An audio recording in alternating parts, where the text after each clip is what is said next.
Hello and welcome to my YouTube page. Thank you to all of you who have subscribed. If you haven't, please subscribe, like, comment. I get more views than I do get subscribers. So come on, spread the word so I can continue to do this. Now for the show. Hello and welcome to Juicy Scoop. I have a great show, some juicy topics, and then a really juicy interview we're going to get to in a bit. First, I want to talk about The Bachelorette. This is with Tayshia. She's gorgeous. I love her outfits. Shout out to her stylist, Carrie Fettman, who DM'd me. I DM'd him. He answered me back. I love everything she wears. You guys, I've told you they're working overtime. This is COVID. They can't go anywhere. They're stuck at 120 degrees in the summer during COVID-19 at the La Quinta Resort and Spa. Tayshia came in, as we know, not as the first choice. She is the best Bachelorette actress I have ever seen, and I have watched every season. She is doing everything the producers have told her to do.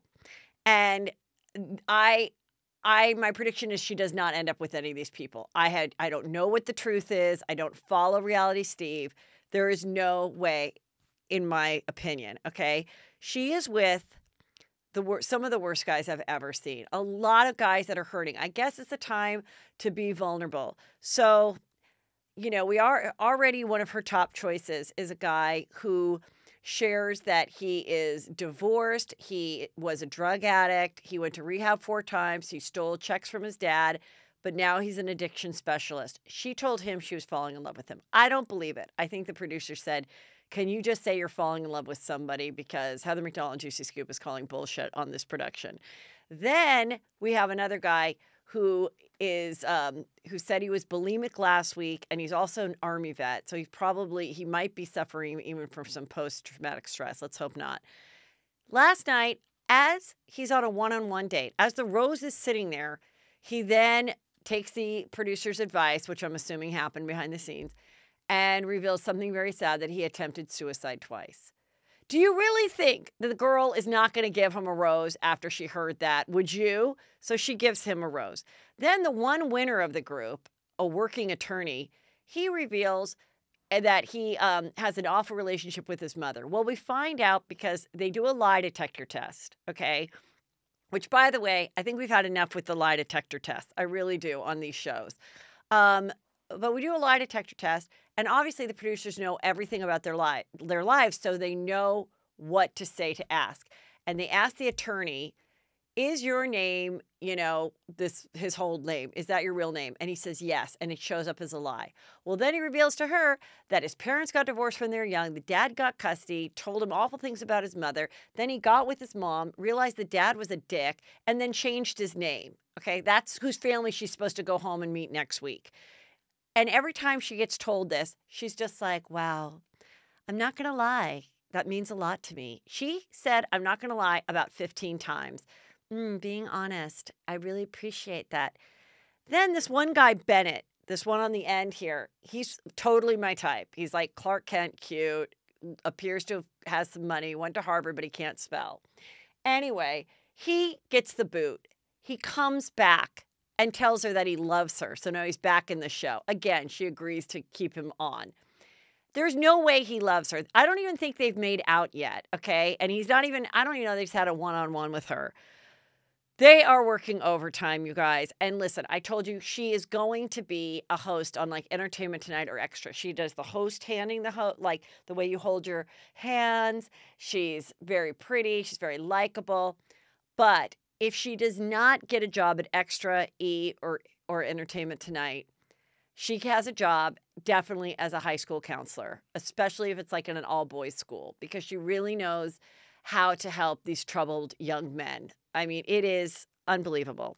Now, here's Jordan Woods doing a lie detector test. The fact that they made her do a lie detector test when she was on Red Table Talk, Kelly's very disturbed by.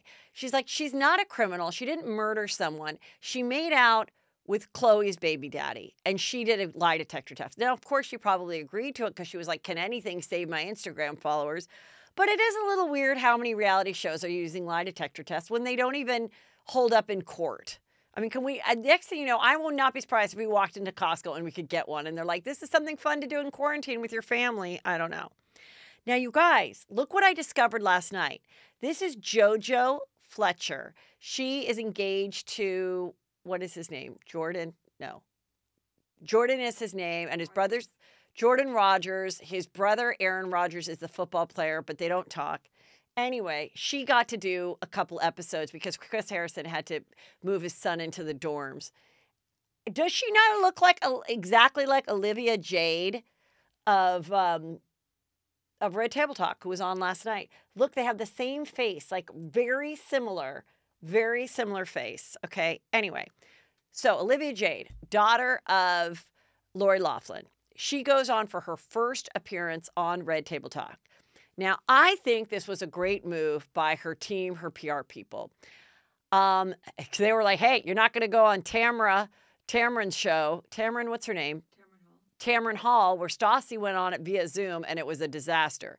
We're going to put you on in person at the Red Table Talk. It's a huge hit. It, has a big audience. It's not on regular TV, so it's going to attract your younger YouTube audience that you already have. She's going to show up in not a sexy outfit, in kind of a real cute pink, kind of androgynous. I know I'm saying that name wrong. Whatever. It's sort of like a genderless, like sexy suit. Like, it's pretty cool. She comes out there. She'd been very well trained. Now, I predicted on Tuesday's show what she would say. You guys, I got so much of it right. She did bring up the fact that they had a college counselor that they trusted, Singer, and that all of her friends had a college counselor that they trusted. However, she went hardcore with the words of white privilege, inequality. I'm more aware, all of it. The only way she defended herself a little bit was she said, my mom, who was doing a Hallmark movie, put it in my dad's hands.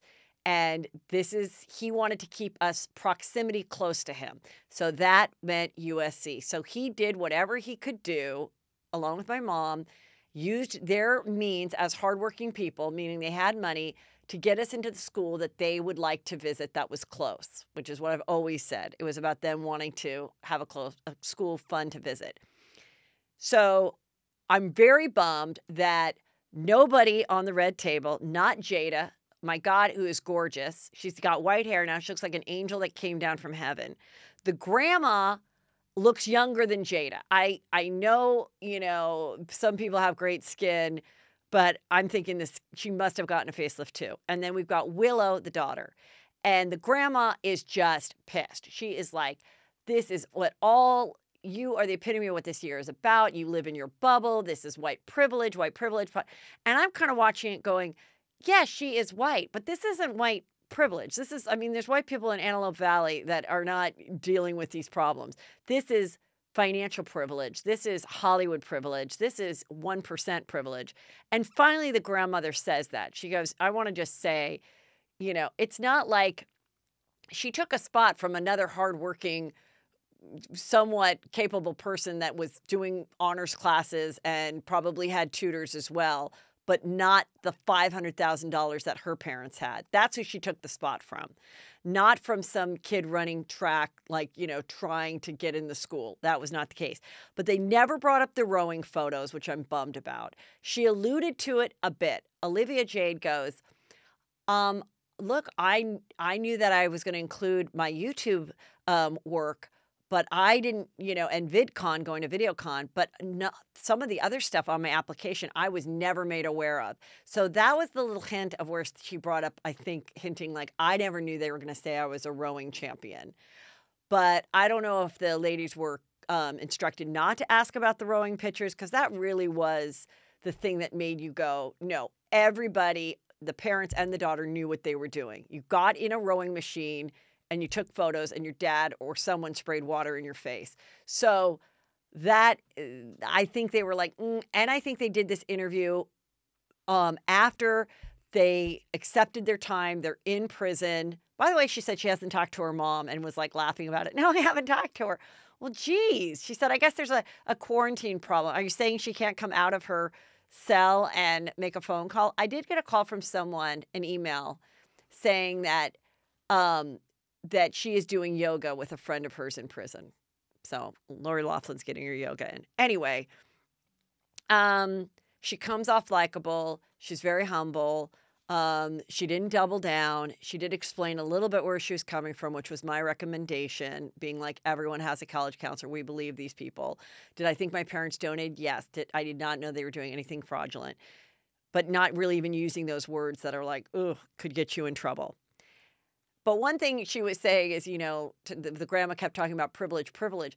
And I was like, privilege? What about your granddaughter who has her own talk show and she doesn't even say one thing? Willow did not ask one question. She's, wearing pajamas and just is like, And then at the end she goes, I like your suit.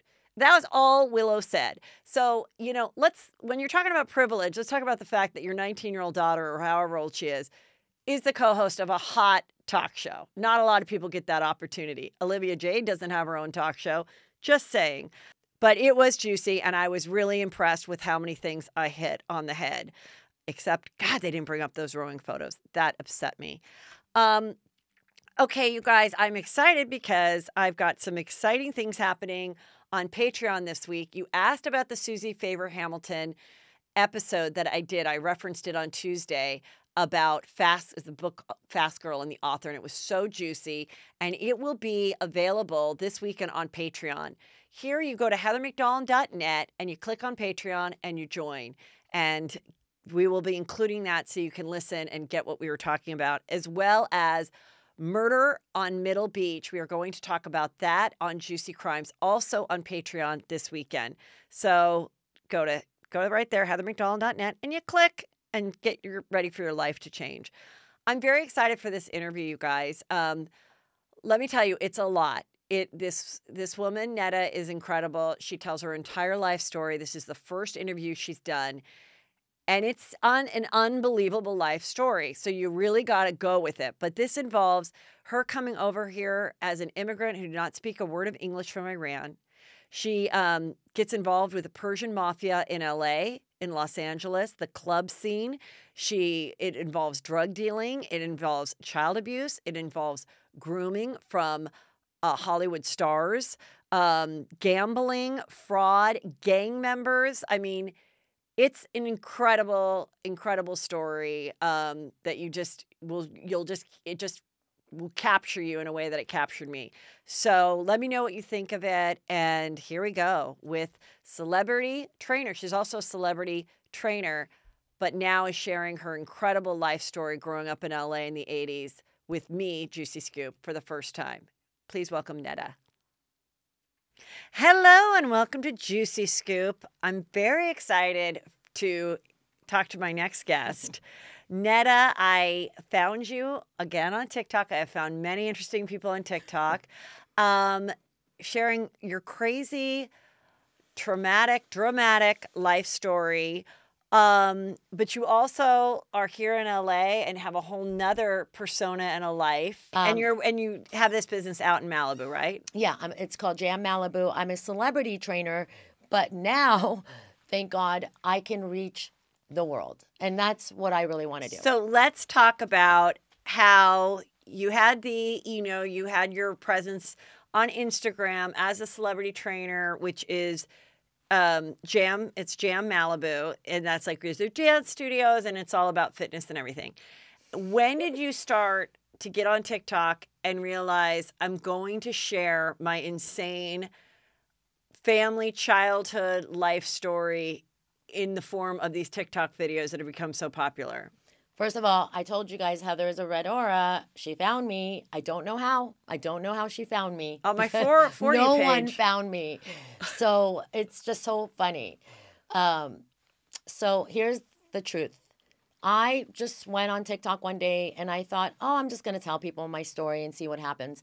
No one knows me. I don't have a platform here. Well, guys, I went to sleep that night, woke up to 180,000 followers overnight. And I was like, wait, these people actually want to know more about my story? It's a very embarrassing, I've always been embarrassed about it. So even my best friends never knew I was forced to get married. So Heather is exposing me, everyone. So where did you grow up? Okay, so Dear Heather, Yeah. this is the whole thing about my life. I've been lied to so much. So I was born in Iran. And then, okay, so I'm going to kind of just tell you the story. I was born in a very prestigious Persian family. And I believe that my grandmother was married off when she was 12 years old. She lost her parents at a very young age. And so her first marriage, she was set up to get married at 12. I think she probably got divorced probably in her teens. And then my grandfather came along and they got married. My grandfather belongs to a family of a lot of Iranian hospitals, and they worked with the Shah. Mm-hmm. So I don't know a lot. All I know is they were very popular and wealthy. So one of the reasons I kept these stories to myself is I was always told that you're not supposed to share these stories. You come from a Persian family. It's very quiet. It's private. So I kept it private. But I feel that my grandfather and my grandmother just didn't give my mom the best start of her life because there was a lot of money involved and power and hiding. And my grandfather was married to my grandmother, but also had an affair with someone who was in their early 20s. So one day, a knock on my grandmother's door saying, "Hey, I'm carrying your husband's child." So I have an uncle that's like 20 years younger than me. So this Persian family that I come from, everybody respects. Okay. So your mom, My mom's side came from these two grandparents. Yes. And how old was she when she got married? Okay. So now my mother was arranged marriage. Her first one, I just found this out, Heather. I've been lied to about everything. So her first marriage, she was married to a man who was 30 years older than her. How old was she? Do you know? I want to. If she's not lying to me, she said she was in her early 20s. Okay. And you just never know with my mom. Okay. So then she marries him, has a child, and this man, I just found out, basically sent her away to Germany. So basically, this man was just married to my mom and then realized she was immature, young, had a baby. He didn't want her anymore. So he took her son because in Iran, those days, the father gets the custody. Oh. But back then, guys, don't Do yell you at me. remember that movie with Sally Field? Not Without My Daughter. Yes. This was based on a true story. A woman, Sally Field, played the character. She was American. She married an Iranian guy Yes. here, fell in love, He was abusive. had the daughter, and then he took the daughter without her knowledge to Iran, and then the whole movie is her trying to get her daughter back in Iran. Yeah. So Yeah. when you were so the son gets taken away from your mom, but this is before you were born. Before I was born. Okay. So he and her, I guess, go to Germany, and then she comes back, but now he stays in Germany with his secretary, who now is told is the mother of my mom's son. So my mom never saw him. And so she has no rights, no one will help her, nothing. Nothing. As a matter of fact, I feel that the family was probably happy about that because it's embarrassing for them that she's now divorced with a child. So they're like, start over. Start over. Oh my God. That's what they did to her, which is horrible. I wish she could have told me these things. I wouldn't have had so much anger towards her in the beginning of my life. Right, because she's had a traumatic life. Your mom was honest to you, Heather, because I feel like she's a nice, I just never had that kind of mother. I never had a mother. I don't know what it feels like to have a mother. Mm-hmm. I never been loved by a mother, cuddled by a mother. So anyway. So then she now is divorced, single, back in Iran? Still in Iran. Yeah, back in Iran. Yeah. So now the family is like, let's try again. So my father comes along. My father was working for the CIA, FBI, but he worked with the Shah. So nobody really knew exactly. He was very mysterious. The reason I feel that my mom fell in love with him is because together they were like Barbie and Ken. He was very handsome, blue eyes, blonde hair in Iran. That's uncommon. Tall, very powerful. So the family accept it. So she gets married with him. At their wedding, Heather, he's making out with one of her best friends. And this is a big fancy wedding. Oh, like $1 billion wedding. I mean, yeah. So my mom says, oh, I think I saw it, but I don't think I saw it. Like, she knows how to cover up everything, my mom. Things that she sees, that's how I learned to cover up everything from my mother. She always told me it's not really what you see. It is, but it's not really. So don't tell people. Right. So that's always, so anyway. So they get married. Married. She turns away from him making out with someone else. And gets pregnant with you. In the hospital. Yeah. She gives birth. He comes and takes her ring off the finger. And then what? And takes you. Doesn't take me yet. Okay, so this is how I just found this out, Heather, in the last 6 months. Because pictures that were shown to me when I was little, they said, you lived with your dad in Iran and you went to preschool. Okay. No, I didn't. That was a foster home. So the pictures that they showed me and said that this is my preschool picture, I recently found out, this is what I was told recently. So my mom gives birth to me in the hospital. He comes, takes her ring off, and basically tells her she's not welcome in his house. Okay. Why? Do we know why? I think it was basically that he was already done with her. And because I think, well, I'm going to get to the story because he wants money. Because I come from my mom comes from wealth. And so basically, she ruined the wealth, but she came from wealth. So basically what happened was my father takes the ring, leaves the hospital, and then I'm supposed to go home, I guess now, to her parents' home because she's not going.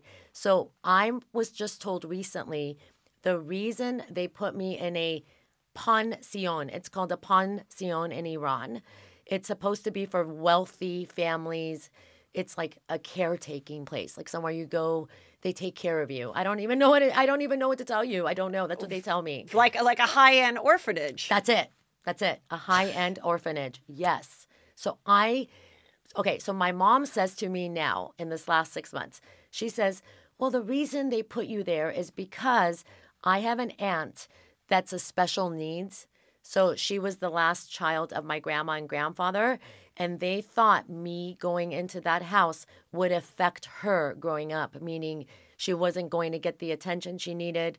So they couldn't bring a baby into that house. So, and your mom, because she was now considered twice divorced or twice left, she couldn't just take home her own daughter to her parents' house or to her own apartment and take care of you herself? Thank you, Heather. I mean, I would have left everything in the world to just be with my child. No, you know what she did? Let me tell you what they did. They sent her to America and they spoiled her. They bought her a home. So this is now during the time of the Shah. This is the time of the Shah. So this is the 70s when we had a huge influx. Told you she was a brain girl. Yeah. Okay, sorry. We had a huge influx of Iranian people, and they all came to Southern California. With their money. With their money, and they bought real estate, and they became realtors, and they got into fashion. Tehrangeles is now what we call Los Angeles. Yes. which is one of the reasons I love, the stories of the Bravo show, The Shahs of Sunset, because I grew up around. I don't see them being very Iranian, which is strange. They're more like the new generation because they talk about like sex. They talk about periods. Right. You kidding me? I've never been taught. The word vagina is not in the Persian vocabulary. Right. It's just not. So when I got my first period, they celebrated me. They were like, woo-hoo-hoo. You're a woman, right? Yeah. I was like, what the heck is going on? Did you imagine having a party over your period? We're going to get to this. So the crazy thing, Heather, is that my mother didn't take me home. Okay, so they sent the mom, who's now like late 20s, to LA area. And she's Spoiled her. Bought her a house. living life, Living life. going to the Sherman Oaks Galleria. She is the epitome of a socialite. My mom. Yeah. Still is. Just all about partying. And so does she, and you go live in the high-end orphanage. I'm in the high-end orphanage. The pictures that were shown to me were my preschool. It was your birthday. I came to see you. What's your earliest memory? Man, I want to say my earliest memory would be about 9 or 10. Oh, that late. I You have blocked it out? You know, as an intuitive person myself, a lot of things that I envision, I'm not sure if it's real. Right. And my mom is always like, no, that's not true. Oh, no. Oh, no, your stepdad didn't never beat you up. Oh, maybe just once. I think that's why you think that. So it's my mom, her whole life has been in denial. So you never saw the dad either? Okay, so my biological father, they put me in the pension, and then my biological father takes me out. At what age? I don't know. Okay. I don't know. So he takes you, and then I don't what know. happens? So then I have memories now of his home and his 2 daughters hitting me because he had kids that were older, and I have bad memories in that house. The only good memory I have in that house is that my father's father, who I see today, he's dead, obviously, but I see him still. I feel that he was the only guardian angel that protected me from 2 very evil sisters that wanted me out. And they got me out. It's like Cinderella. It is like Cinderella. And they wanted me out. Let me tell you the hardest part of my life. My biological father raised his kids with so much love, respect. He did everything for them. As a matter of fact, each time he visited me, he stole from me to take to them. So wait, you're saying he raised his older kids with love, respect. Well, then why were they such assholes? They didn't want me. See, there's something. It doesn't seem like he did a good job raising them. I don't think so. But what I'm saying is at least they got some love from him. I got nothing. I got nothing. The story gets crazy about my biological dad. So my biological father is now, I guess I lived with him for a short time, but now here comes the thing. Now we all know why he got me out of the school is because now he can sell me back to my family. The wealthy, wealthy family. So I've been told back then they paid him $2 million. I don't even know what $2 million is back in the 70s. So my grandparents pay him. He releases my name from what I'm told. And then my uncle, who now is in heaven, and I think the reason why I'm talking about my story, because he recently passed, he's the guy who brought me to America. And coming to America was probably better than I would have been there, but I came into a really messed up place with my mom.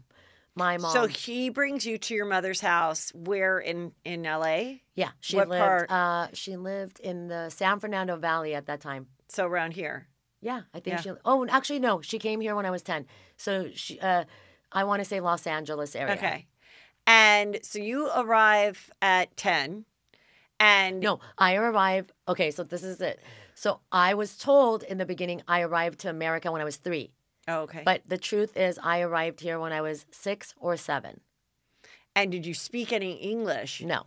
So, and you go into an American school or do you have like an English teacher? She's such a brain. I love her questions because they're exactly aligned with what I'm going to tell you. So basically, she started school in USC, and at USC, they had childcare back then. Oh, okay. So here's the funny thing. She's in USC studying, but she's very uneducated, doesn't even know. Your mom. My mom. Yeah. My grandfather paid her in, you know. Yeah. Back then, it was much easier. Well, it still Is it still now? Oh, yeah, I forgot. Oh, sure. Oh, yeah, it still happens. I forgot. Yeah. But people get away with it easily here, too. So anyway, where was I? So she's going to school. She's getting an education at SC. I got to tell you something funny about this. And you get to go to the child care. So I'm in the child care after not being with my mom how many years? I don't even know. Yeah. And so the people that take care of me, I cry because I want my mom. She takes me to the therapist at USC and tells the therapist to tell me to stop hanging on to her. Like, and the therapist looks at her and goes, you left your child in Iran when she was born.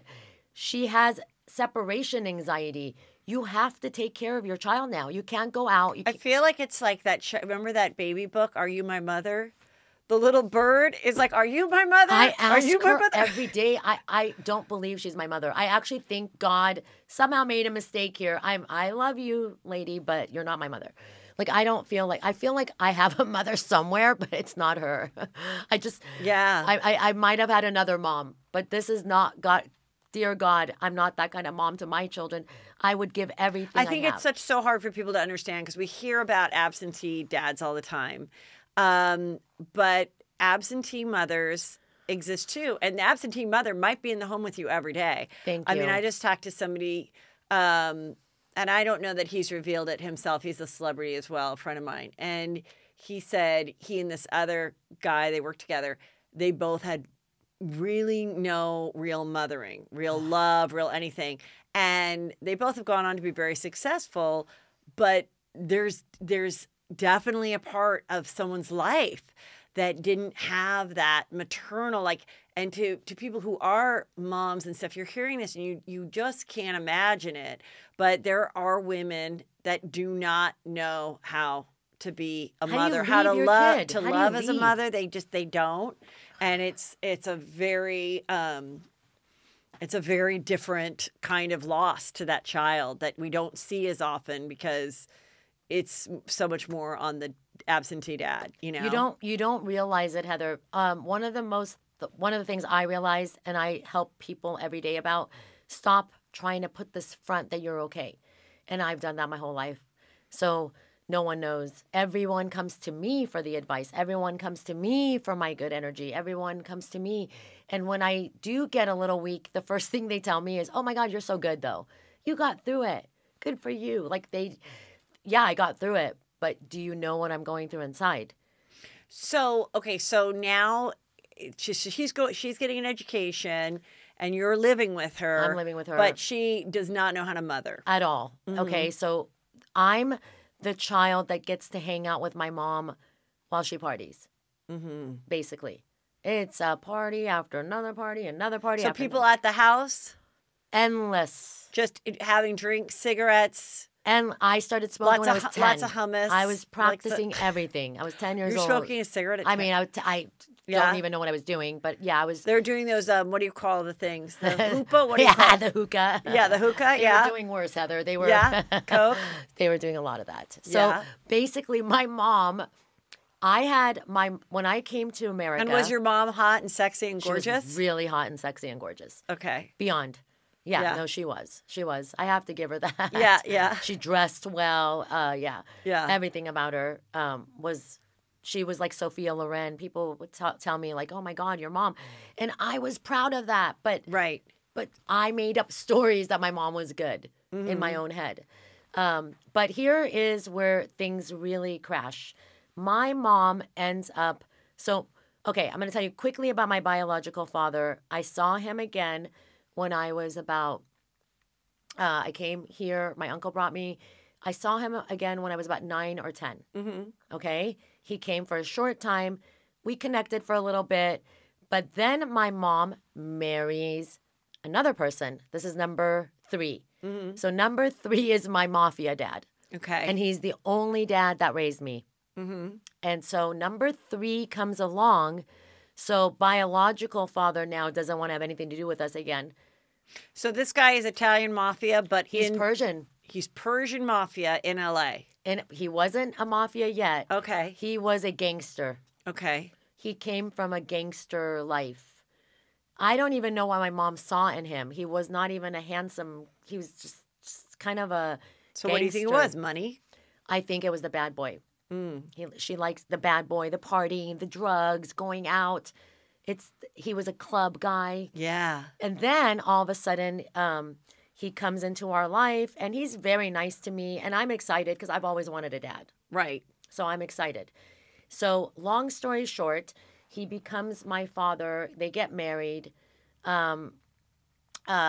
the first month that they were married, his name was Q. So I called him Q. He looked at me and he said, I'm your father now, so you call me dad. And I was like, well, I just met you. I just met you. And he slapped me across my face so hard. It was my first time ever being hit. And did your mom witness that? I don't remember if she witnessed it at that point, because I don't want to say she did. Right. But it was, Heather, a feeling I can't even explain. I'll start crying if I think about it, so I'm not going to think about it. But it was degrading. And I knew right then and there. I mean, his hand mark stayed on my face for the whole day. It was that hard. And so I just remember like, whoa, anytime he came, I was like, Dad, I love you, Dad. Like, he's my dad. Like, this is my dad. He came to pick me up at school, you guys, when he just became my dad. I was just giving a ball back to someone who was like fighting over a ball with me in school, like a stupid thing. Yeah. And I was just I saw him and I was walking to him. I was so excited. My dad is here to pick me up. I never had a dad. Right. So here I am. I'm walking to him. And the first thing he says to me is, what just happened there? And I said, nothing. I got in a fight with the ball and I gave the girl the ball back. And he goes, oh no. And he was like, oh no. He's like, you need to fight. What are you doing? No, you go back and you tear that girl's face apart. And I'm just like sitting there thinking to myself, I've never been in a fight my whole life. What's going on in my life here all of a sudden? He took me home that day and he beat me up to the point where I still have marks on my legs. I had bruises all over me for doing nothing, Heather. I just didn't do anything. That anger that he put on me that night, I never told my mom. But the one thing he did tell me is you have to go back and beat her up. And so I had to do that. So did you go back to school and hit the girl? I beat her up bad. I know. What did you do? You just walked up to her? After school. Do you remember what school you were at? I was at LeMay Street School. Yeah. If you're that girl, I'm so sorry. Is that just like a public elementary? LeMay Street School in Woodland Hills. I think they changed. Oh, I know what school that is. we grew up in Woodland Hills together. But the difference between Heather and I is I come from unstable family. You come so. No, but I know that. I think I know that elementary we wouldn't have school. been friends. Yeah, you would have been that too good girl. Well, with the bad girl. I certainly wouldn't want to be beat up. I'm laughing So now. did the school, did you get in trouble then for hitting this girl? No, I didn't get in trouble at all. It was after school, and I just remember going up to the girl and saying, hey, you remember that day? So you should have seen him. He took me and bought me. He went to Toys R Us. So afterwards. My dad rewarded you for beating him. me. And I felt so proud of myself, thinking to myself, oh my God, this is easy. First of all, I'm strong. I could beat up anybody. Like, this is easy work because I had so much rage and anger I didn't know about. I got that handled, guys. I'm good. But that was the beginning of him and I having a secret relationship and never telling my mom the things that happened. He never molested me, so that we have to talk about. He never did any of that.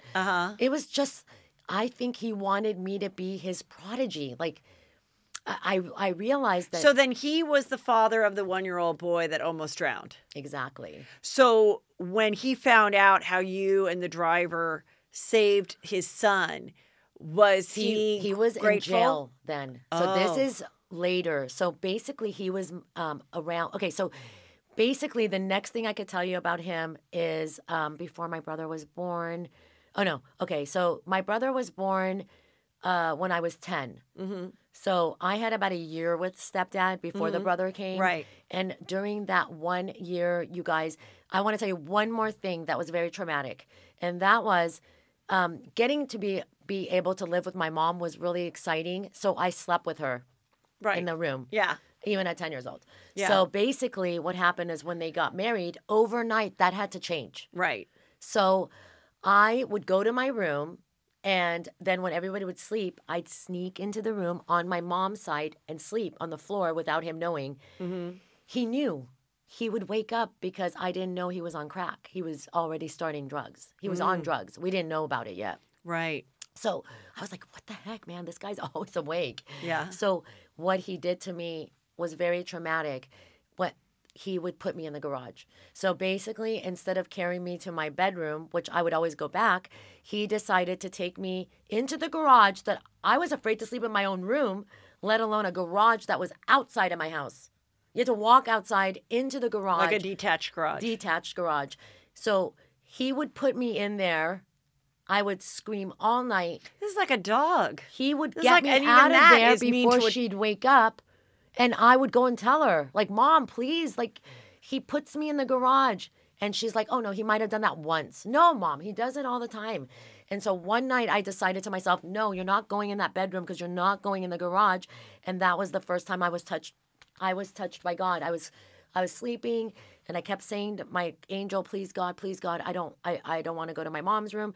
And I felt footsteps, and I felt someone just brush me until I fell asleep. And that, to me, I know is God now because Teresa Caputo told me, the Long Island medium told me when I saw her that was God.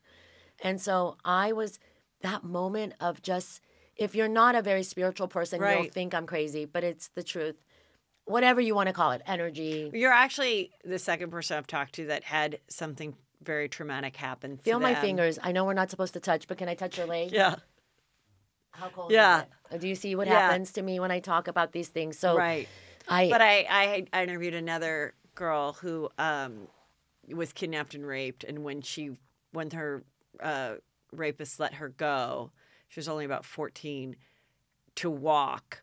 She said she felt like Jesus had come and walked with her all the way home to her house. 100% I believe it. And, and since then she's always, kept that faith and that spirituality. So, like, it's very, it's amazing when people are able to share that experience. What you just said is exactly how I felt. After that moment, I never went to the room again. And I got through it. And by the way, just so you know, as soon as... you knew you were not alone now. I knew I was not alone. It was a feeling I've had. I have chills from it at this moment, just telling you guys that moment. And from that... So when my mom gave birth to my brother, I became the babysitter because they were never around. They were never around. They were never around. Right. So a lot of bad things happened with me. I was... okay, so I'm going to tell you how my father got into the mafia really quick. So my father ends up starting Persian TV in America. It was called Melli TV. It was the very first Persian TV ever to exist. And what he did was it's a pretty cool TV station. It was liberating women so they can dance on TV, sing on TV, because during that time in Iran, you couldn't do that. So he started this, and he became very cocky because all the Iranians started worshiping him because this is like the guy going against the regime in America. Right. So then he started Persian nightclubs, and then he started like Persian concerts.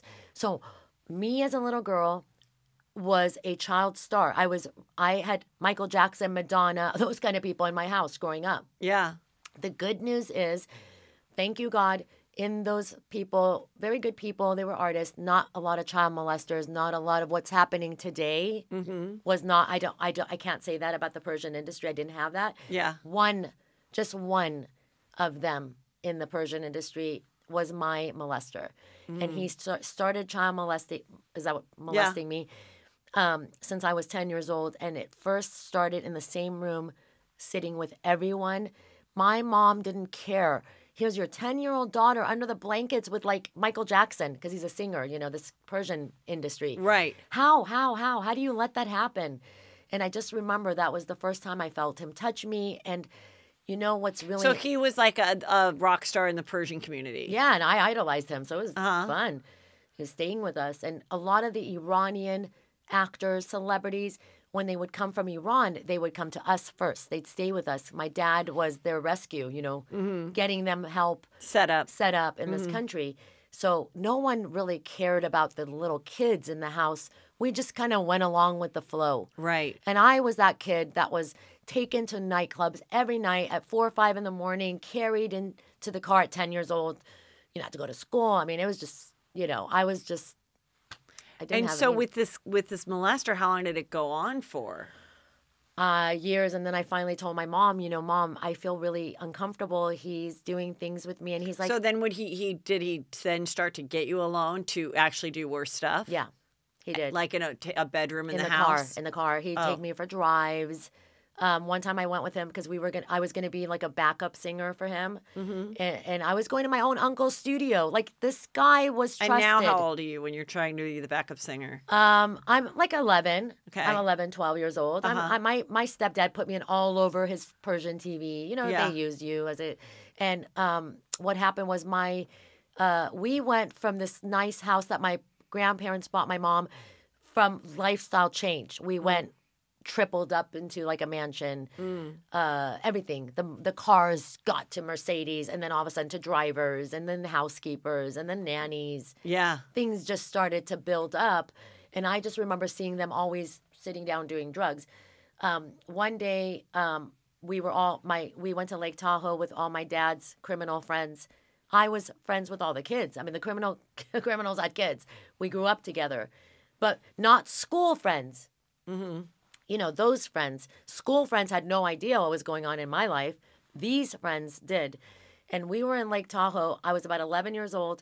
And my stepdad called me into that room and said, sit right here. And he made me watch him smoke crack in front of his friends, saying he's very proud of it. And that's when I saw someone smoke crack for the first time. So it was traumatizing. So what did he go to prison for? So thank God he went to prison. So basically, by the time I was about 13, a lot of abuse happened that we're not even sharing. And then when I was about 13 years old, I was at a roller rink. Do you remember Skateland? Yes, of course. Skateland. I was at Northridge, Skateland, right? Yeah. And I was with another child star, and it was about 10:30 at night. No one there to pick us up. My dad was supposed to pick us up. So long story short, what happened with him was he is now already became a mafioso. So years have gone by, lots of stories, lots of parties. He is now the ruler of the mafia. He has a lot of people that work under him. This girl that was with me is a child that belongs to an actor. And then okay, I'm trying to make it short.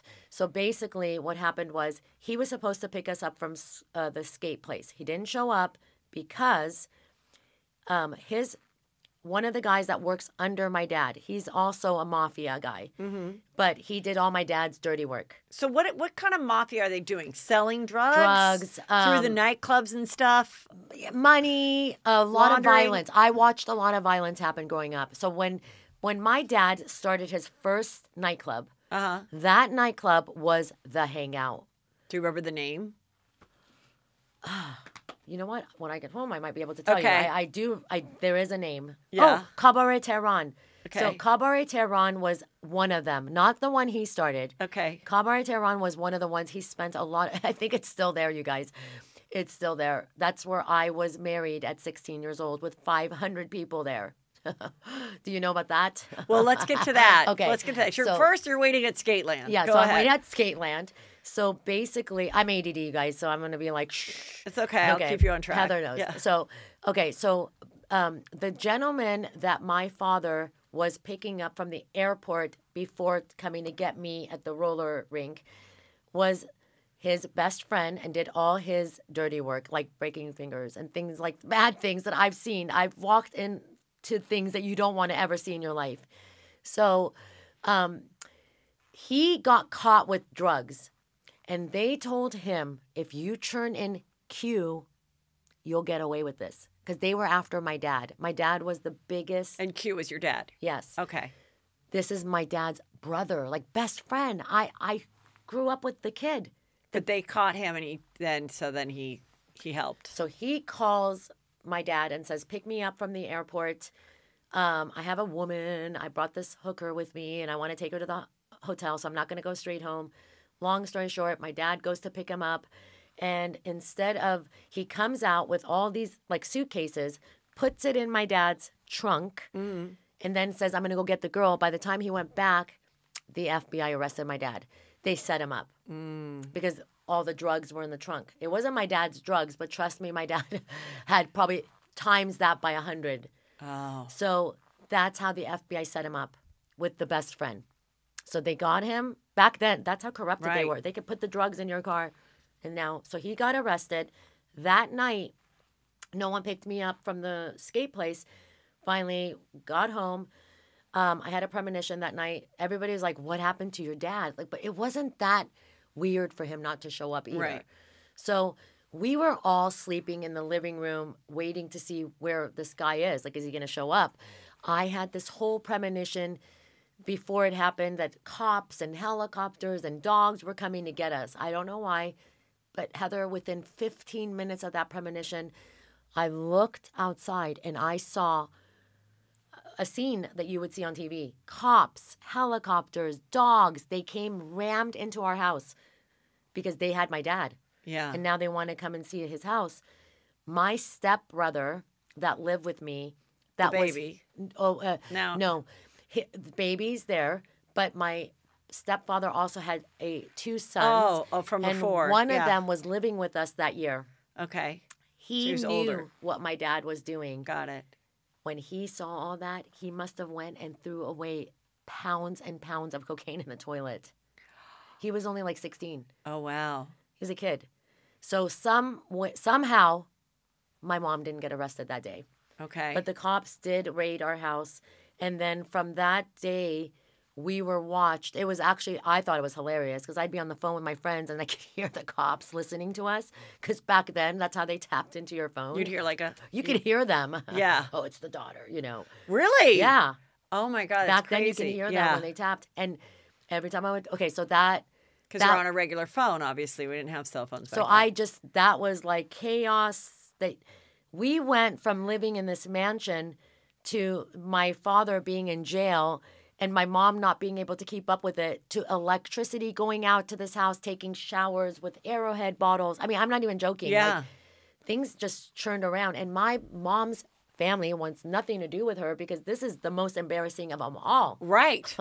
This is like the worst thing that could ever happen. Right. So she's like, how is she? Well, you're not. You're struggling. You can't pay your mortgage. You're, what?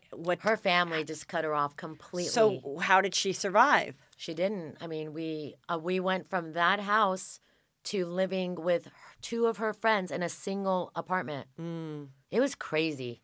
My life was crazy. And so now you're like a teenager. Now I'm a teenager. And you guys are poor. Poor for a very short time. Being poor. Oh, okay. But when you get rich again. you get. My mom always has money. I don't know where it comes from. I just don't know. She always. So has you're money. in the apartment, but how long are you in the apartment? I want to say we were in that apartment for about 6 months.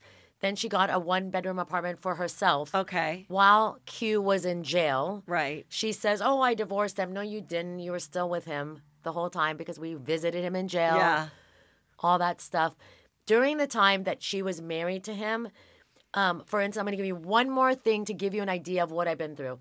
I was an 11-year-old girl at someone's home, and we were playing with rifles and shotguns because my dad hung out with gangsters.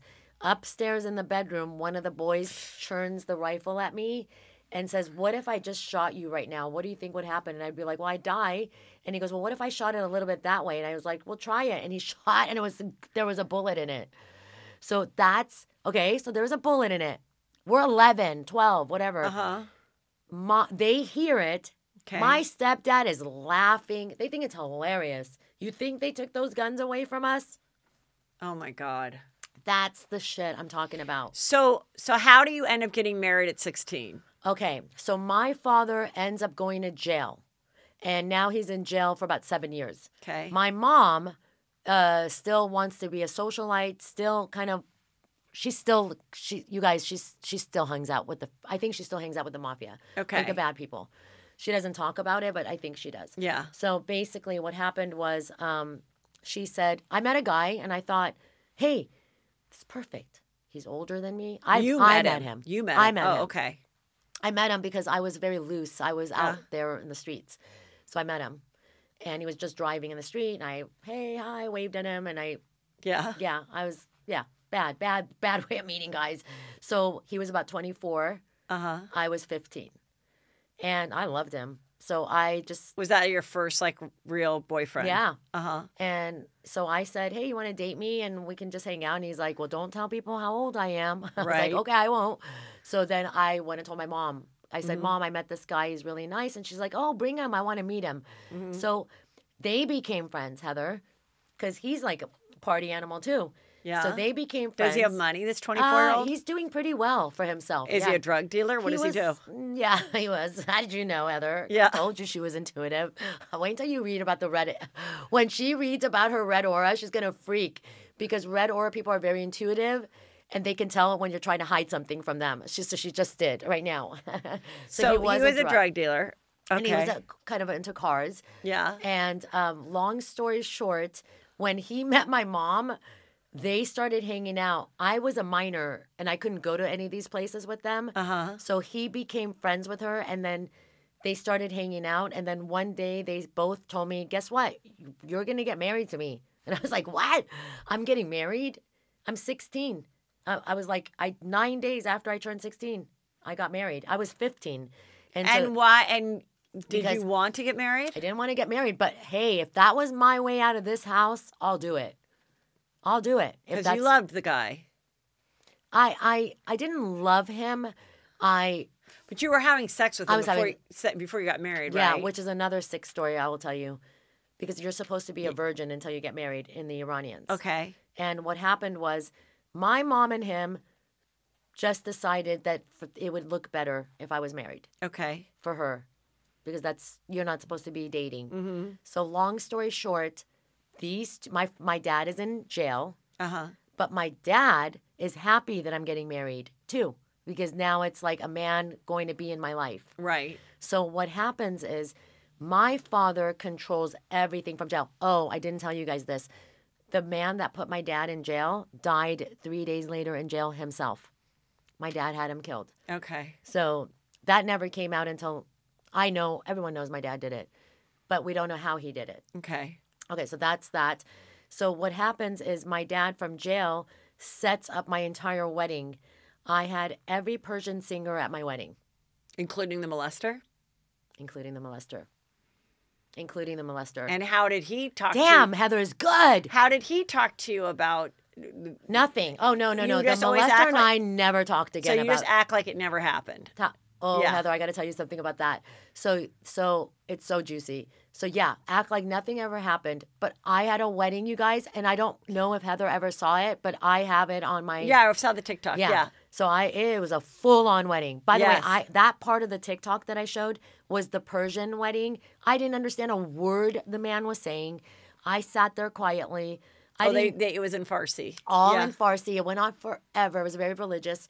I'm not Muslim. I come from a Muslim family. I'm not putting down Muslim people at all. I'm just speaking about my own family. And so my mom said, we are Muslim. You're going to get married the Muslim way. You don't even know what a Muslim is, lady. But fine. So I did. So that wedding alone right there, my biological father came to my wedding. The blonde, blue-eyed guy. Blonde, blue-eyed. Yeah. One more thing I'll tell you. Biological father and I tried to make up when I was 13 years old. He came at 13 years old to this country. I went to stay with him for 1 week in a hotel to bond. Yeah. The third day, I walked in on him having sex with my 13-year-old friend. Wait a minute. And now people are going to say he raped her. I get it. But I don't know these things. So you had a 13-year-old friend. My best friend who was with me every day to go there to my dad because I was scared to go. So I took a friend. So you guys are like in the 8th grade. We are in the 8th grade. And what did she say when you walked in and saw it? Okay, so 2 days we went. She stayed with me in the bed. Everything was fine. So one of my cousins would pick me up from school and drive me to the hotel. Mm-hmm. That day, my best friend wasn't at school. So I just went to the hotel. Dropped me off like normal. I went in, put the key, walked in, see them in bed. I couldn't believe it. I just remember running out down that hallway, and I ran. It was in Glendale, California. Uh-huh. I ran down Brand Avenue miles. I kept running. Just kept running until I finally got to a payphone and called my mom and said, I need help. I need someone to come and pick me up. Did you tell her what you saw? And she said, I am full of it. Your dad would never do that. I'm like, Mom, my friend told me in my 20s I saw her again. I was so ashamed. We never talked about this with kids. So wait, after that, like you go home, you don't want anything to do with your dad. Ever again. And you go back to school. Is she there in your She's English there. class? Yes. And you never say anything to her, No. and she never says anything And to you. my mom never told her parents anything. And so you see her in her 20s, and then what happens? I found her on Facebook. Okay. And I wrote her, and she said, Neda, I had sex with your dad willingly. I said, you were 13. You couldn't have had it willingly. He manipulated you. Right. So she just, we didn't really have, I mean, I think she just ended up being a really bad girl. So she was just, I think like sleeping with old men was something she carried on in her life. Yeah. I feel bad about that. I pray for her all the time. Yeah. She was an adopted child too. So my father is so evil. So she probably was a victim of child sexual abuse prior to meeting him, and then they can seek it out. And then since she's already been a victim, she is, I don't want to say a more willing victim, but she was an easier victim because she's like, oh, this is what my body is for. This is what I'm sure that was not the first time. 1,000,000%, because that's how I felt myself in my life. You somehow feel it's okay. Mm-hmm. When I'm being molested by somebody and as a child, it's because I want people to know, don't be embarrassed to tell people, even if they don't believe you. Go to people that you don't even are not part of your family. Go to someone you don't even know and tell them. Because if you tell your own family, sometimes they cover it up. My family covered up everything. I'm almost 50 and they still won't admit it today. Mm-hmm. They won't. My mom won't.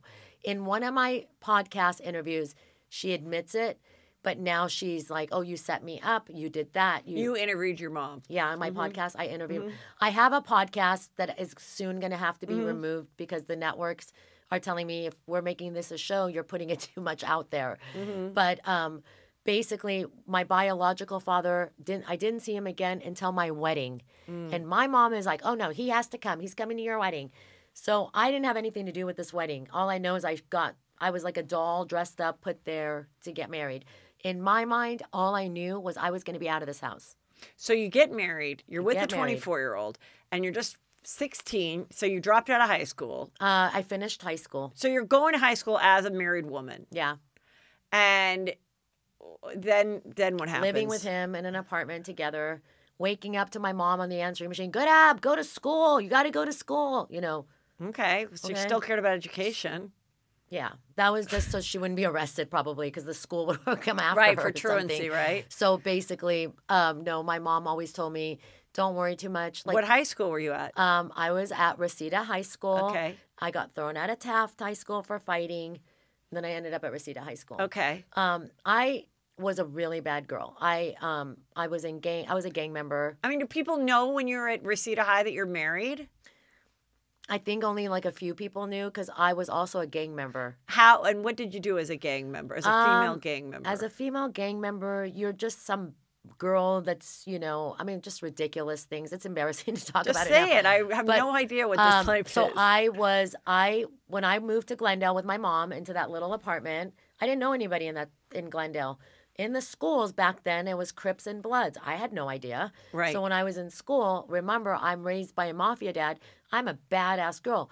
I'll fight you, any of you. I don't care. So I think what happened was they noticed that I was just loco, and they asked me if I wanted to be jumped into a gang, and I said yes. And I had almost. And was this mostly a Latino gang? Yes, they were Latino. Uh-huh. I was with the Latino girls. And did they think you were Latino at first, or they knew you were Iranian? I think a lot of them. I was attracted to the Latina families because they had moms that would braid their hair and cook for them, and I loved the Latina families.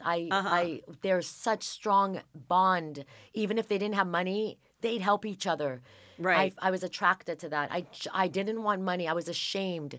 Why do you think I had a driver take me to school in a Datsun? Because I didn't want to be in that Mercedes. Well, I don't know they were going in a Datsun. Yeah. You missed that part. Sorry, I was being dropped off at school in like a Datsun B210. I didn't want to be dropped off in that Mercedes. I didn't want to be, when people came to my house, I would lie and be like, oh, this is like my grandma's house. My mom is poor. You know, I always wanted to be poor. So you're living with the husband. Living with a husband. In what kind of a house? Cute, nice. We had a nice apartment. And you're going as a gang member every day to receive a high. And then I kind of got into drug dealing, and I got into... what kind of drugs did you deal? Cocaine and marijuana. And you're still going to classes at Reseda? Every day. Did you graduate? I graduated. Not on stage, but I graduated. Okay. I didn't graduate on stage. Okay, right. You didn't have the cap and gown. No. So are you still married when you graduate? I'm still married when I graduated. And are you guys like a drug dealing couple of the Valley? Yeah, we became gamblers. We became high rollers in casinos. Okay. We started ripping off big department stores. How? I had my ways. Just tell me how. I would change tags. I'd go into the fine clothing, find like a $5,000 dress, take it, change the tag to like $300, return it, get the $5,000.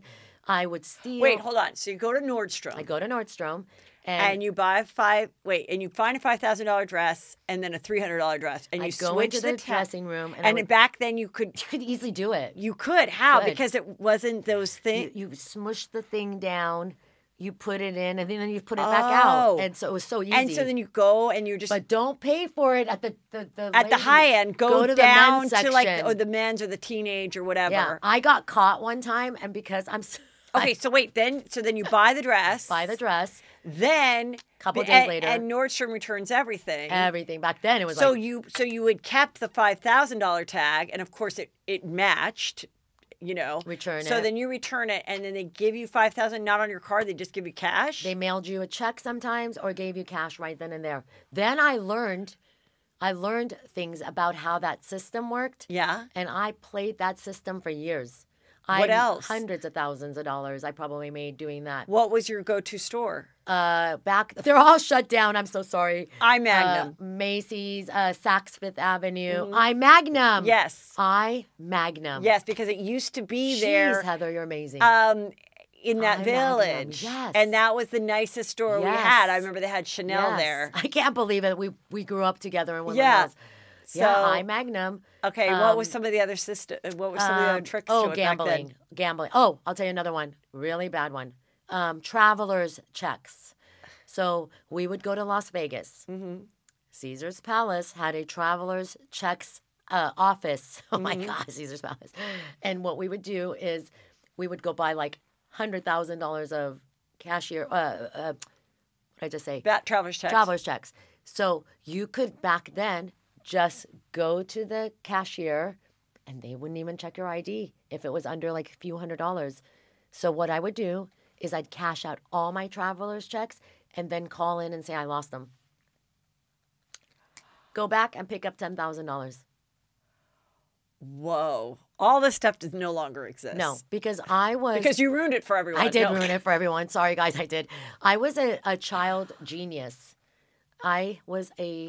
He did turn me into what he wanted to turn me into. He did. I was this manipulating child genius. Yeah, criminal mind. Yeah. Yeah. So how long were you guys together then? So I ended up becoming part of his family now because after my mom married me off, she got married again. Okay, to number 4. To number 4. And number 4 wanted to go live in Iran for a year. So she thought if I got married, she can go do that and take my little brother, who is now, he's 10 years younger than me, to take him and start a new life together with this man. In Iran.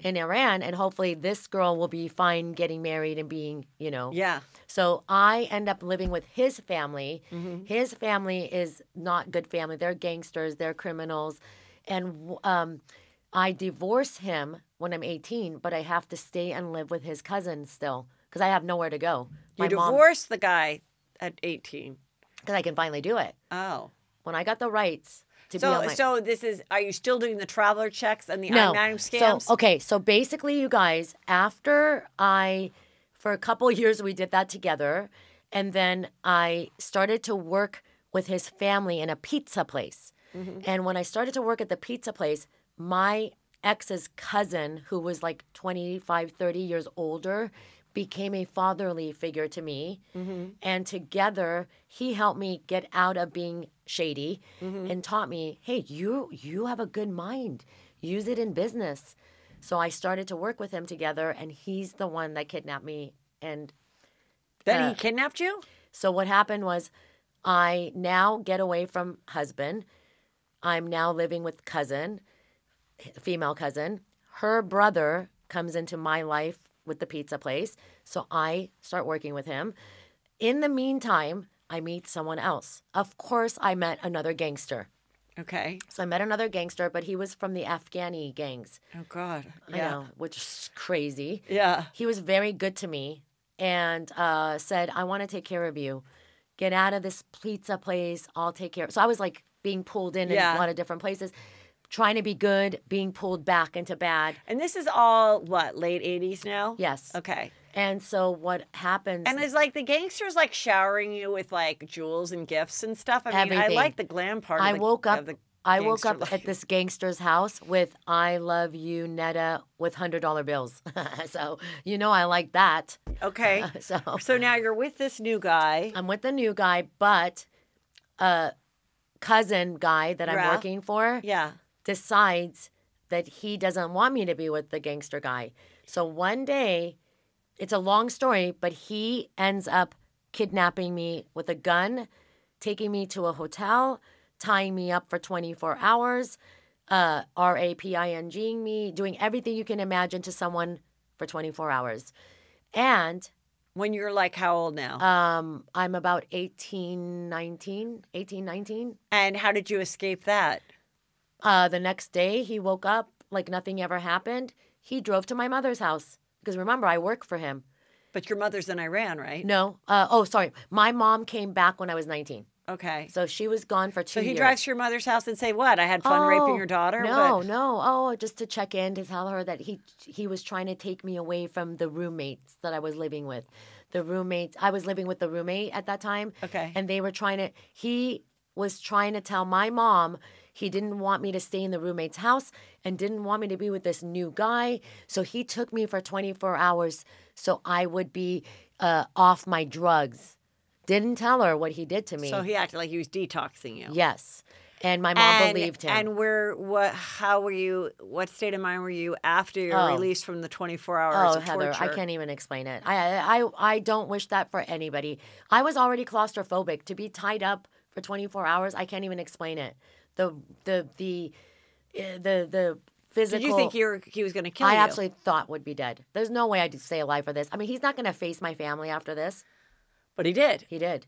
And then what did you do? You were too afraid to go to the police. I didn't say a word. I just Because left. when you also did not go to the police because you were a criminal yourself. Exactly. He had so much on me. I left him. I left that whole family and moved in with criminal boyfriend. Okay, so now you're with Afghani boyfriend. Does Afghani boyfriend know that you were just spent 24 hours being raped? No, oh, he would have killed him. So now you go back with Afghani boyfriend. And didn't say a word. And now what do you do with your life? And now with my Afghani boyfriend, we live a very lazy life, doing nothing, just going gambling. He was into car auctions, drug dealing. I'm still in the same old thing. Okay. Still dealing with the bad things, going to bad places, doing bad things. Yeah. I forgot to tell you that in my 15, 16, and 17 years, I was a club promoter. I was at nightclubs. And in selling the drugs, did you use the drugs as well? I was not a druggie. I was afraid of drugs. I might have snorted cocaine here and there. I didn't do any. I smoked cigarettes and I didn't drink alcohol. So I Did was you ever not- hang out with Heidi Fleiss? You know what's funny? You I say feel that. like how could your paths not have crossed? We did cross, but I don't think she remembers. And I think I think she wanted me to work for her. I think so because I remember. Yeah. This woman is psychic. Everyone is scary, man. But I do want to tell you guys that going from one criminal to another criminal, that's Right. all I did. I mean, Right. I was not comfortable around good people. Mm-hmm. I was comfortable around corruption. And so when did your Well, life he turn put a around? gun in my mouth at The Afghani. The Afghan. How So many years in the relationship? I was with him for 3 years, Uh-huh. and all 3 years I was beat up. So I was abused for 3 years. For 3 years, I was in a very bad abusive relationship. I I remember I was quitting smoking cigarettes, and then he asked me, "Did you just smoke a cigarette?" And you're so dumb. You don't think like people can smell it. I was like, "No, no, no, no." That night, he put me on the ground. He put the gun in my mouth, and he told me, "You never lie to me. This is the last time you'll ever lie to me." And I just remember being under his spell for 3 years. My mother knew what was going on with me. She didn't care. How did you escape him? After 3 years of torture and fighting, I think he gave up. Okay, so during the 3 years I was with him, he had a whole another relationship with someone else for 8 years. So I was actually an affair. I didn't know that because he lived with me. But she was Afghani and couldn't have a relationship with him. What do you mean she couldn't have an They had a secret relationship. Oh. To when they can get married. So I was in the middle of all this, and he wanted to be with me. He would spend her money on me. I thought he was rich, but he was actually using somebody else's money on me. And so when did you finally break free of all this? So he abused me for years, and then one day he threw me out of the house completely naked. And I remember calling my mom and saying, "I really need your help, Mom. Like, this is what's been happening to me." And she still wanted me to go back. She said, "I was abused. He loves you, though. He gives you things that you really need. Like, how bad was it? Like, but you're okay now, right?" I was like, oh, my God. Oh, my God. Yeah. I had nurse. I was at the DMV getting my picture taken with, like, bruises all over. And the girl was looking at me and saying, "Do you need someone to talk to?" You just don't. You don't talk. So years I kept all this. No one knows this stuff, you guys. This is the first time I've ever talked about this stuff. And so you went on with your life. Went on with my life. And then when did you like start living a normal life? My normal life didn't really come until I met my husband, who I'm married with now for 20 years. Oh, okay. So I had some normalcy. I went from a lot of corruption. And did your husband know of your background before he married you? He's the nicest guy. He's from Sweden. He's got the same parents. They've been married 55 years. He's never had a bad thing. He's never been in a fight. And he knew it all. I don't know what he Did saw. his nice parents know about you? They don't love me, but yeah. They don't love me. They don't love me. They call me the black hair girl in the beginning because he's Swedish and they're white. And they were like, "Oh, yeah, that." His dad said to me, "Why do you like my son?" Yeah. I don't know. I just like him. So he was like the only nice person who ever. I don't know how he puts up with me or how he has. He actually can put up with my own mother. Since I came out with my story, Heather. Yeah. My mom and I are not very good right now. She's upset that you... Oh, my God. She calls me a liar. She says... Oh, what about the dancing on the grave in the red dress? Was that was the Iranian musician that molested you? No, that's the cousin that raped me and kidnapped me. He died. Just recently? He died, and I was invited to the funeral. Where was the funeral at? Forest Lawn in Burbank? And you went... And you wore red. I wore red. The first time I showed up, it was so funny because two of his cousins that know me, they were waiting for me. I got there, had loud music. I got there when they were outside burying him, and I got jumped by 4 women because they saw me get out of the car, and they were like, "Holy shit, it's Neda." And as I was starting to walk towards them, they walked over to me and like... The girls pushed me back into the car, and like one of them had my hair. I had to fight them. The next day I came on live. And all at Forest Lawn. All at Forest Lawn. And then you came back the next day to I came back a week later. And then literally danced on the grave. Yep. In the same red dress or a different outfit? No, I had to buy a new outfit because that one got ruined. I bought, they were like pants just in case, because when someone dies, Iranian families spend a lot of time on the grave. And I thought if I go back, if they're there, I'm fighting them. Yeah. I'm fighting them. I'm going to do this. I'm doing this. And I was liberating. It was liberating. Wow. It's good. And how does your husband feel about you exposing all this? He supports me. He wasn't in the beginning. He was like, don't. But I have a purpose. Do you have children? I have 2 beautiful children. One is 20, and my son is 20, and my daughter is 13, and they support me. They want me to do this. They're like, "Mom, you have helped." I let them read messages that I get on a daily basis. People are coming to me with their stories. They've never shared it with anyone.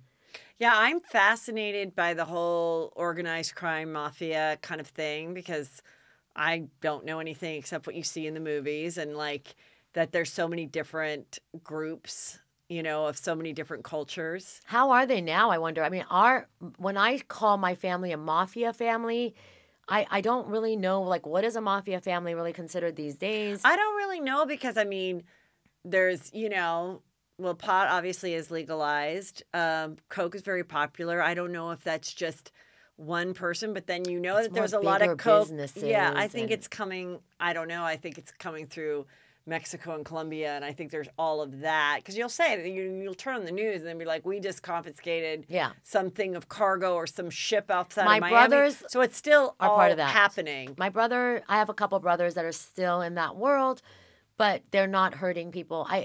I know it sounds crazy, but once you're in the mafia, you have to kind of be respected always. Like for me, if I go anywhere and they know who my dad is, I get anything I want. Still. And where is your dad today? Dead. When did he die? Q, you mean? Q is dead. And when did he die? He's the one I visited in the hospital. I was the only one that went to say goodbye to him in the hospital. So what happened was when my mom Did he ever get out of prison? Oh, yeah. He came out of prison. Okay. So when he came out of prison, you guys, he was in prison for 7 years. And when he came out of prison, we kind of went back to a relationship. Mm-hmm. Like it wasn't an abusive relationship anymore. Mm-hmm. My stepdad came out of jail a better person. Mm-hmm. So we had somewhat of a relationship. He even apologized to me about abusing me. Not my mom. My mom has never apologized for anything. He apologized to me. And is your mom still lives in LA today? Oh, yeah. And is she still married? Yeah, to number 5, who they're miserable with. She's miserable. She's miserable with him. And what about the biological dad? Did he die? He died too. Both of them got a call from me before they left. Biological dad would not die. The hospital finally called and said, you got to call here. I called and sent him off. And then What do you mean? They said you got to call so he can go die? Yeah, he wouldn't die. He was just suffering in the hospital. And they thought if one called, but you would make him like... They thought if I called that he would go, and he did. He left. The minute they hung up with him, I called Iran. The nurse put it on speaker. Oh, he was in Iran. And I just said, yeah, I forgive you. I did it. You have to do those things for yourself. Yeah. So I just let him, I sent him to the light. He left. And then my stepdad and my mom, when he came out of jail, she met another guy. He didn't want to have anything to do with us because of the other guy. So when I had my child, Sebastian, so he was about a year old, he was still in my life. He would visit us. Everything was good. When I got pregnant with Isabella, my mom remarried. He didn't want to have anything to do with us. So he disappeared out of my life for years. I got a phone call 3-4 years later saying, Neda, this is your father. I'm calling to apologize to you. Why did he do that? Because during this process, he went back to his ex-wife family, the 2 boys he had. Yeah. And they took him for everything he had. They got like revenge, and then they threw him out of the house. He ended up living in This is Q. Okay. He ended up at the end of life, when they say you will die lonely, he ended up with nothing at the end of life, living in a single apartment. When he got sick with cancer, none of us knew, he called my mother and said, I need to pay the rent to the place I live in, and told her that the family took everything I have. My mom called me and I said, I will pay his rent for the next 6 months. I called the landlord. It was like nothing. It was like $500. I paid 6 months. Because I did that, I got the phone call from him. I didn't pick it up, and it was like, my daughter, I want to apologize to you. I did this to you. I did that to you. And that was very good for me. It was a closure. Yeah. I didn't call him back. Then the next time I heard was a nurse. She said, I went through every contact on this phone. You're the last one. And I said, well, I'm his daughter. And she said, the biological boys will not come to the hospital. He's in the bed. He's dying. But we need someone to sign him off. And I was like, me? So then I remember that night I went to bed. I talked to God and I said, tell me what I'm supposed to do. The next morning I woke up excited, ready. I canceled my class. I went by myself. I drove 3 hours. It was 3 hours away. Got to the hospital. Got out of my car. Texted the nurse. The nurse and I were in the same area. She said he's on life support. Go in there. Just talk to him. He's not going to respond. I walked in there. Within 15 seconds, he opened his eyes. And I said to him, Dad, I love you. You already told me you were sorry, and I forgive you. I forgive you full-heartedly. I do. I know you did very bad things to me. And I've suffered, but I'm okay now. I'm a good place. I love you. And they couldn't believe it. The nurses, the doctors, everybody were lined up at the door, and they were filming me. I didn't film any of it. And when we ended, I walked over there, and I was shaking, and I was ice cold. And the nurse texted me. By the time I got to my car, he was dead. Well, this is like so much. Sorry, I've been like 3 hours later. No. Tell everybody where they can follow you and find out more. Okay. Well, the Naked Truth of Neda podcast is still on until Netflix. Well, here's another thing I can tell you. There are other networks that are now a little interested in my story. So I would like to put a little bit of my truth out there before they fictionalize it. Is that what they do? Fictionalize, Yeah. So basically, it's there if you guys want to listen to some of it. It's called The Naked Truth of Neda. I don't know how much longer it will be there. But if I have my TikTok is where you can really just follow my story. And that's mob daughter. It's embarrassing, but I am a mob daughter. And today, this juicy scoop, because a lot of my celebrity clients watch Heather, they're going to be like, whoa, because this is the first interview I've ever done, bringing like Jam, Malibu, Neda, and The Naked Truth of Neda together. Right. This is my first interview. So it's kind of exciting, nervous. Right. That people, I don't want people put me, I'm powerful. Like everybody's like, oh God, you're amazing. You're so strong. No, I'm not. I'm a human being who's worked to become here. So Heather, why am I putting my story out there? I am going to help young people understand what grooming means. I've been groomed my entire life. As a child of molestation and as a criminal and as everything else, really, truly. Everything that made me feel good. So I want people to understand that's why I'm coming out with my story, not for clout or money or none of that. It's about helping people understand. Don't look up to every family just because it looks good on the outside. These families have a lot of secrets and people are suffering. Right. I did. I paid a lot of, who I am today is not who I was. Right. So. Wow. Thank you so much. Thank you. I think Heather and I will do another one again. Yes. I would want to continue with the story. Thank you for having me. Thank you, you guys.